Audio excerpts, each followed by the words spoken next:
بالله السميع العليم من الشيطان الرجيم.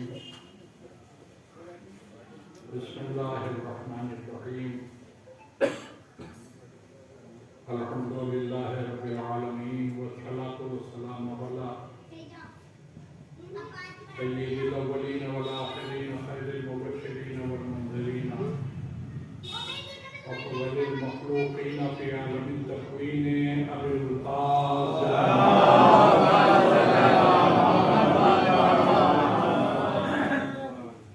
وآله الطيبين الطاهرين المعصومين المظلومين ولعنة الله على أعدائهم أجمعين من ليلنا هذا إلى يوم الدين. أما بعد فقد قال الله تبارك وتعالى في كتابه المبين وهو أصدق القائلين. بسم الله الرحمن الرحيم. فتبارك الله أحسن الخالقين. صلوات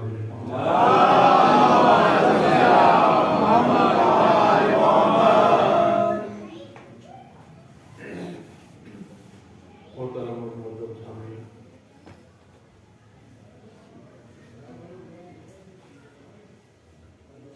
ہمارے جناب حسین صاحب نے ہماری کیفیت آپ لوگوں کو بتائی تھی. صرف گزارش اتنی سی ہے کہ میرے لیے کوئی دعا کیجیے نہ کیجیے، میں دعا ضرور کیجیے کہ مجلس میں مکمل پڑھ سکوں.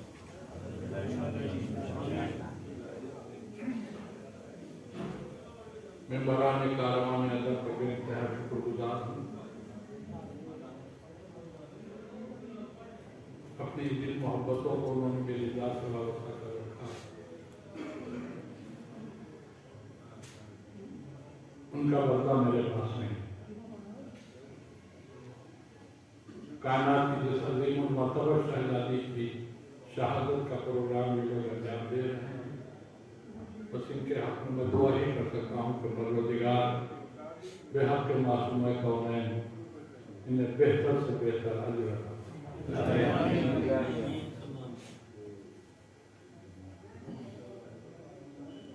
اس باہر میں آنے سے پہلے اپنی بیماری اور کمزوری کا احساس ہوگا، لیکن یہاں آنے کے بعد تھوڑی قوت مل گئی ہے یہ دیکھ کر کہ میں اکیلا بیمار نہیں ہوں. سان صاحب بھی بیمار تھے، پیشخان صاحب بھی بیمار ہے، ذاکر بھی بیمار. خدا کرے یہ مجمع صحتیاب رہے.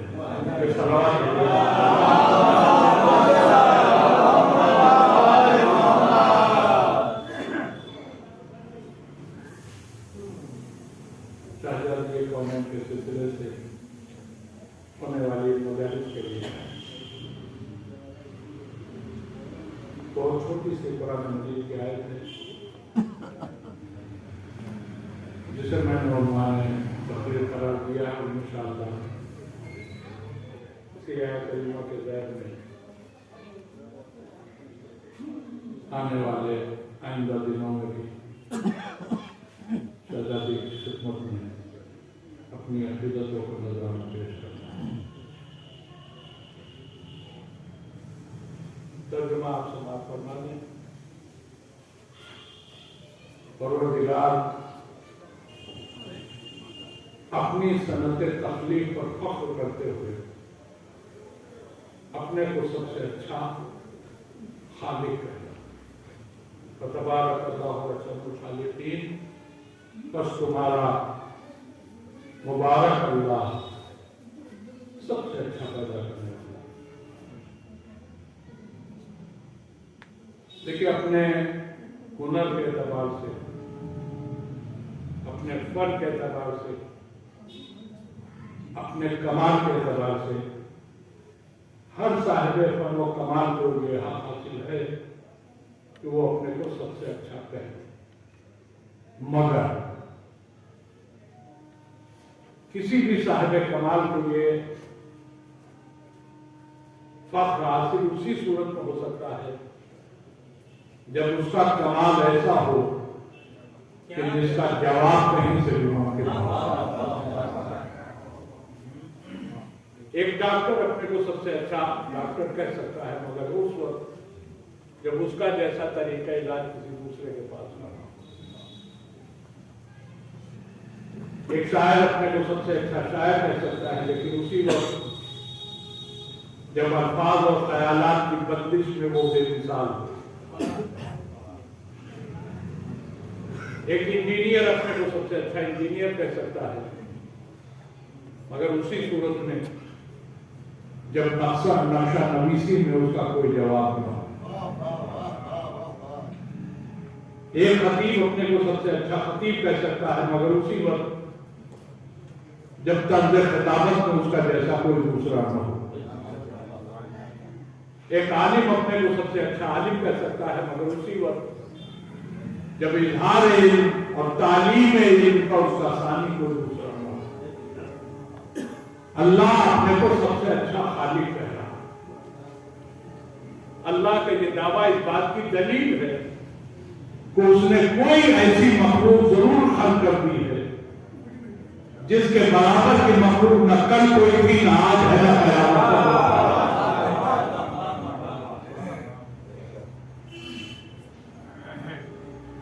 اب وہ مخلوق ہے کون سی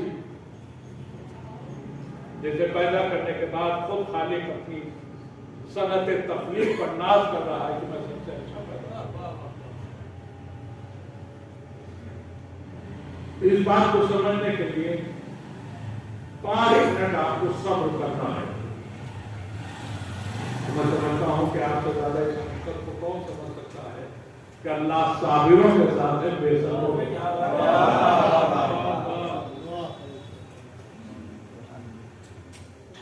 میرے سوال کا جواب پانے کے لیے 5 منٹ کا صبر ضروری ہے، اور اس کے بعد حقیقت آپ کے سامنے۔ اللہ کی مخلوق کو 4 حصوں میں بانٹا گیا ہے۔ سب سے کم درجے کی مخلوق کا نام ہے مٹی۔ مٹی سے بلند مخلوق کا نام ہے درخت۔ درختوں سے زیادہ عزت رکھنے والی مخلوق کا نام ہے جانور۔